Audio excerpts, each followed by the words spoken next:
UFC Bantamweight standout Miles Johns. Thank you, Miles, for joining me today. How's life right now? Man, it's good. It's really good. It's a little bit busy. It's a little bit tiring, but that's always what I expect when it's the week before fight week. I'm just ready to hop on that plane, head to Vegas, and get my relaxation in before I go to war. No doubt. Now, I want to go all the way back to when the pandemic hit. I saw you were confined to your garage with basically just your brother as a training partner. Did that allow you to get back to basics? Yeah, it really did, man. And it allowed me to kind of step back and fall in love with the whole sport again, get to learn some new things, work on some new skills, have the stress of the everyday grind, strength conditioning practice kind of off my back and stuff. And it was nice, man. I was happy because, Florida's been rolling. We've had a crazy past few years, and kind of felt like the wheels were getting a little shaky. We were speeding down the highway and the wheels were a little shaky. So it was good to pull over, tighten them up. Now we're rolling smooth again. What kind of training were you doing in the garage? Were you allowed to go outside and do things, or were you just confined there? Yeah, we were allowed to go outside and do things. I have a little trail by my house, so I was getting my running in, getting my road work in. And then me and my brothers, I would do some movement stuff. I'd do some boxing drills. And then we were able to wrestle too. I got some thick mats in there, so we were able to wrestle, get some sparring in. But we were just working some technique and stuff, and just we actually started, me and my brother, we used to spar each other all the time, like in my old house, just in the kitchen, like on the tile floor and stuff, so we kind of got to get back to where we originally started, and it was nice. When you were young, growing up, you and your brother, like, what was the first martial art, or did you start off with like pro wrestling, like little kids do? They start scrapping like that, or what was going on? I actually was never a fan of WWE. I just always loved, me and my brothers, we actually liked Dragon Ball Z. So we'd always fight each other with Dragon Ball Z. I have an older brother too and an older sister, and we'd even fight around with her. She's 4 years older than my oldest brother, and she'd be able to kick our butts. But I think my parents knew that I had something when, we'd go to my older brother's baseball games, and then after the game, I'd, go to the whole team and be like, who wants to wrestle?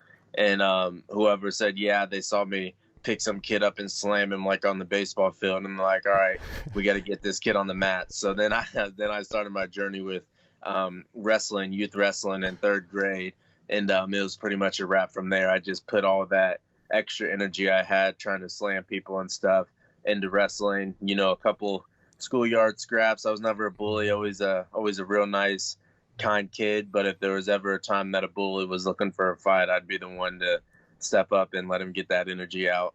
So, yeah, just kind of a life of combat. And, yeah, I think everybody just has always known that something like this was going to be in my future. We got any film on that? You slamming people on the baseball field? No, I don't think on the baseball field, but some film of some other things from middle school and high school. Yeah. All right.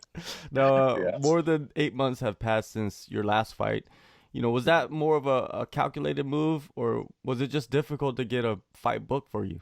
It was just a timing type thing. I've been ready, and there's been a couple slight opportunities and stuff. Nothing that's been that they sent a contract or anything like that. But we've just been waiting on the opportunity, man. And it's been 8 months, but it hasn't really felt that long. I really took some time to just kind of step back and evaluate everything, reevaluate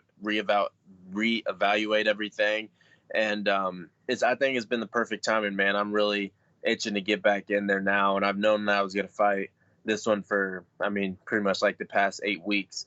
So it's been 6 months since I've been training and stuff, and now it'll be 8 months when I step in there. But yeah, I think it was good timing, man.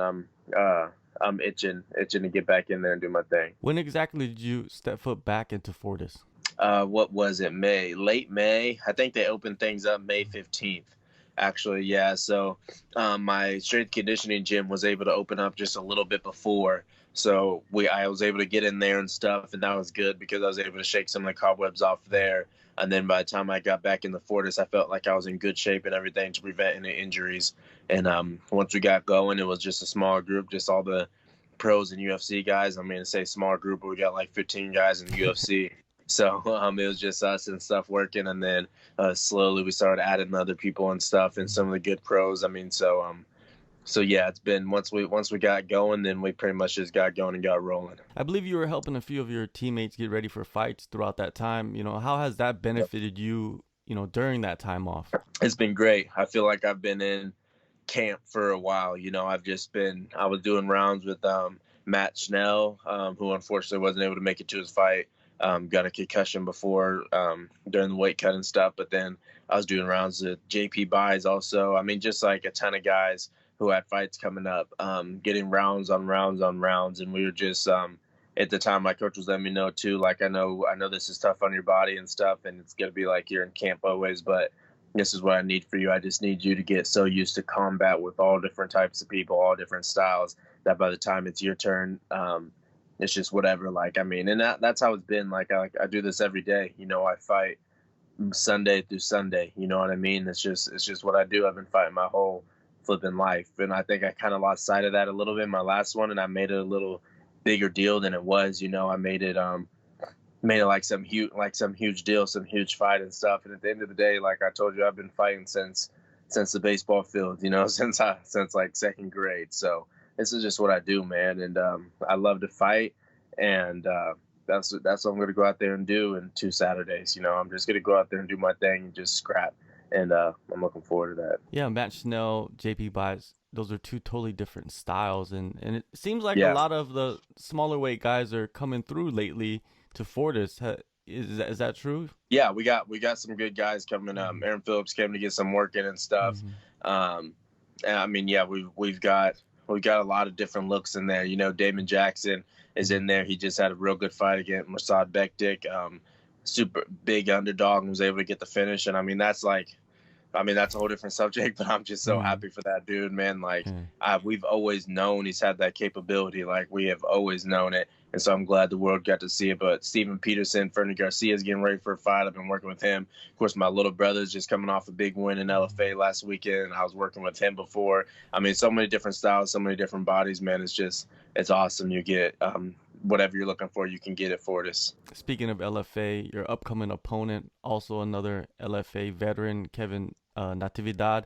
Was he someone that you noticed fighting on the regional scene? I knew about him, but he had quite a few less fights than me at the beginning, and then I think he started getting some up.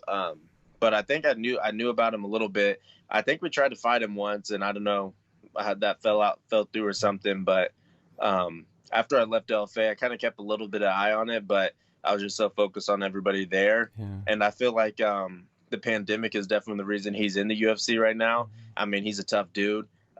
He's going to come ready to fight. You see some of these guys pulled in maybe a little earlier than they would have been that are coming and bringing the fight to guys who've been in the UFC before. So I'm not underestimating in that way, but I definitely think that I had to go through a little more of a process. I had to win the LFA belt, a 5-round fight against Adrian Yanez, who just is coming off a nasty knockout on the Contender Series. I had to go through the Contender Series, do that whole fight, a fight that I tore my groin in, and had to keep fighting through that, already in the Apex. So I know I've been in then 2 fights, one in Canada where everybody was, the crowd was not liking me there, so I've been drugged through the fire, especially after this last fight. So I think that's going to pay dividends in this fight with Kevin. When you look at Kevin, what is your breakdown of his skill set? I think it's a pretty similar skill set to mine.